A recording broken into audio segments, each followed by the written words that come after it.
Hi friend, ನಾನು ನಿಮ್ಮ ವೀರೇಶ್. ಮನೆ ಮನೆ ಮಾತಾಗಿರುವಂಥ ಬಿಗ್ ಬಾಸ್ ಸೀಸನ್ 12 ಮಾಳು ನಿಪ್ನಾಳವರ ಆಗಲೇ 3 ಸಾಂಗ್ ಬಿಟ್ಟಿದ್ದೀನಿ. ಇವತ್ತೊಂದು ಬಿಡ್ತಾ ಇದ್ದೀನಿ. ಅದು ಹೇಗಿದೆ ಅಂತಂದು ಕಮೆಂಟ್ ಮಾಡಿ.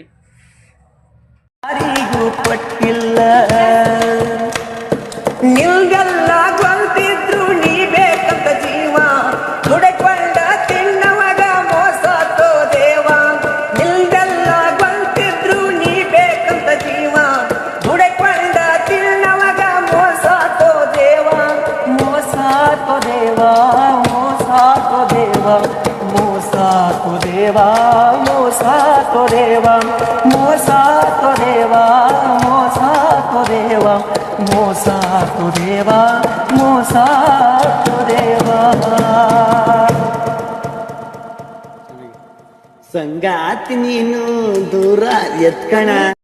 ನೋಡ್ಕೊಂಬಂದಂಥ ಪ್ರೇಕ್ಷಕರೇ ಹಾಗೂ ಮಾಳು ಅಣ್ಣನ ಪ್ರೇಕ್ಷಕರೇ, ಹೇಗಿತ್ತು ಅಂತಂದು ಕಮೆಂಟ್ ಮಾಡೋದು ತಿಳಿಸಿದ್ದೀನಿ. ಸಬ್ಸ್ಕ್ರೈಬ್ ಮಾಡುತ್ತಾ ಬೆಲ್ಲೈಕನ್ ಒತ್ತುತ್ತಾ ನನಗೆ ಸಪೋರ್ಟ್ ಮಾಡಿ ಅಂತ ಕೇಳ್ತಾ ಇದ್ದೀನಿ.